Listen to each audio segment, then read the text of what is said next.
catch up to the old people. It is an amazing fact that the elderly just don't realise how little time they may have left. This could be your last holiday, so make the most of it. Let's go. Cram it all in before you die. Right, push in, close. I don't want to go through this conversation at every block. You move quick, you get close. Closer. Right.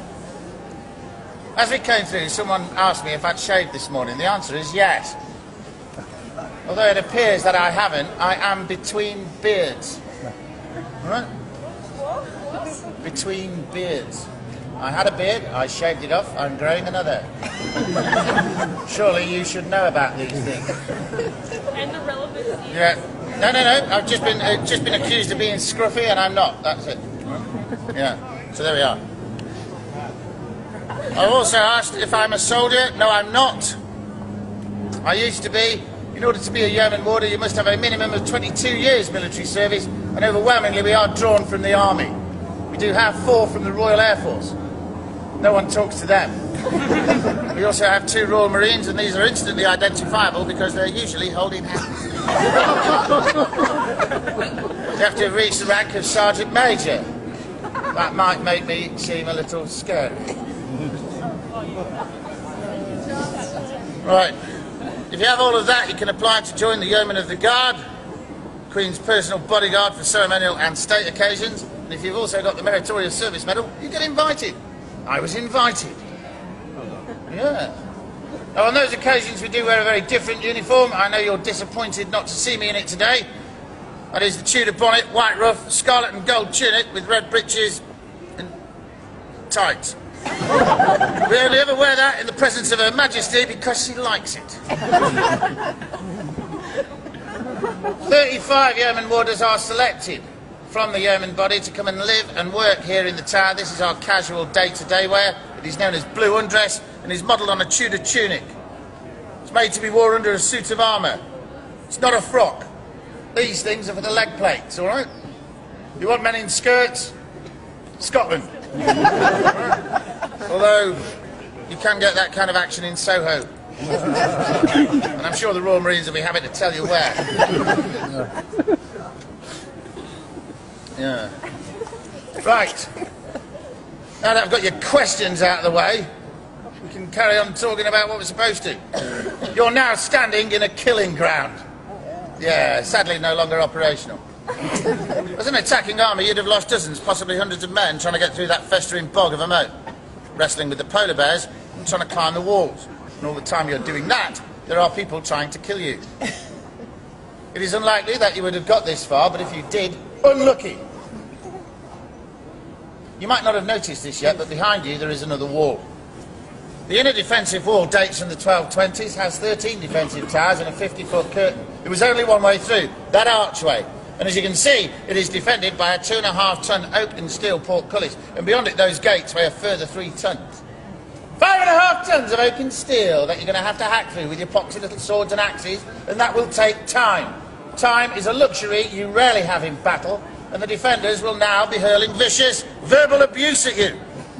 Not to mention stones, arrows, buckets of boiling tar, cows, sheep, salad, unwanted children. Everything would have been thrown at you. It's not a healthy place to stand. In fact, you couldn't stand here. Up until the year 1275, this was the River Thames. You'd be drowning now. The lower left of the archway, you'll see there's a mooring loop for a boat that hasn't been used in 700 years, but bizarrely gets painted every 10. When the outer wall was built, it was a tremendous feat of military engineering. Yay! Military engineering. Yay! The river had to be pushed back. This roadway was raised about 6.5 metres, 20 feet to the height you're on today. This became the river entrance. Now this is the world infamous Traitor's Gate, which is not its original name. Originally, and obviously, it was known as the Watergate, for the simple reason that boats and barges would come in here and deliver stores and provisions. Because of that, it quickly became known as the Trader's Gate, like the tradesman's entrance, yeah? But in the 16th century, there was something of a human traffic, and that was largely one way. A lot of these people were prisoners, many accused of treason, and the watermen slid the name to Traitors' Gate. Now, I will point out that the tower was not built as a prison, it was built as a palace and fortress and designed to keep people out. It was used to keep people in, and we have some famous traitors come through here. You might well have heard of some of them: Queen Anne Boleyn, Henry VIII's second wife, Queen Catherine Howard, Henry VIII's fifth wife, and these are Tudors. Tudors bore me stiff. I don't like talking about them, but I've got to, so I'll talk about those two floozies later when I show you where they were killed and where they lie to this day. Mel Gibson. Mel Gibson should have been brought through these gates and given a really hefty slap. Ever since the colossally inaccurate comedy film Braveheart, not a day goes by without some demented Scot, and I'm not saying you're all demented, it's just the ones I meet, demanding to know, where did you keep William Wallace? He was my father. Check out my blue face. Family resemblance. And that's just the women. The men are much more vocal. It is true that in the winter of 1299, Sir William Wallace did pass through these gates, but you have already spent longer in the tower than Sir William Wallace ever did. Sir William Wallace was knighted by the Scottish court. And something you might not know about the English, but I can tell you with great authority as an Irishman, is that the English are a bunch of snobs. They don't recognise any court but their own. They didn't recognise Sir William Wallace's title. They classed him a commoner. Commoners weren't held here, and nor were they beheaded for treason. Sir William Wallace was immediately taken from here to Smithfield Market, about 1.5 miles to the northwest, where in full public view he was hanged by the neck until really uncomfortable, actually. They only half hanged him. They hauled him up, let him swing, let him down, took the noose from around his neck and revived him. When he came round, he saw a knife, alarmingly, going into his chest, and it was pulled down in a line nipples to navel, so he was opened up. It wasn't a fatal wound, and it wasn't meant to be. William Wallace was entirely conscious when his executioner's filthy hands plunged inside and disemboweled him. 36 feet of his intestines spilled out onto the pavement with a gush of blood which must have steamed in the cold winter air. These entrails were then placed on a hot griddle where they sizzled, and at this point Mel Gibson would have you believe a man can shout, "Freedom!" I just don't think that's likely. He must have had other things on his mind. His heart was being ripped out, and that's got to be a distraction. The heart was thrown into a brazier to burn, and that probably killed him. The head was taken off, that was left on London Bridge, the body was hacked into 4 pieces, and those quarters were then sent north to the border towns between England and Scotland, left on their gates to rot as a warning to the barbaric and troublesome Scots not to upset the clearly civilised, peace-loving and harmonious bloody English. So, Sir William Wallace, a truly great man from a truly great nation, was hanged, drawn and quartered. Yeah. One gets nostalgic. And hungry. On a happier note, behind you we have the Bloody Tower. Again, not its original name. Originally, this was known as the Garden Tower, and we've changed it for marketing purposes. In 1483, the Garden Tower was so comfortable, this was the home of the King of England, Edward V. You might not have heard of him, he was only 12. His younger brother, Richard, the Duke of York, was just 10, and they were here under the protection of their uncle, Richard, the Duke of Gloucester. And they needed protection, because there was a war on, the War of the Roses.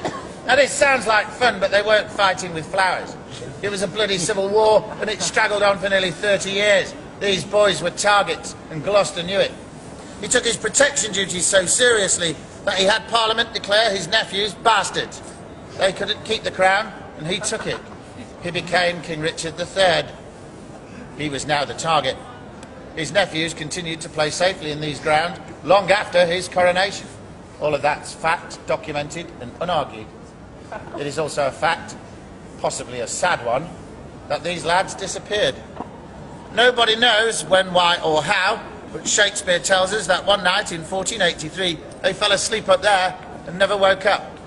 During the night they were smothered to death with their own pillows. Stabbed with a dagger, for good measure.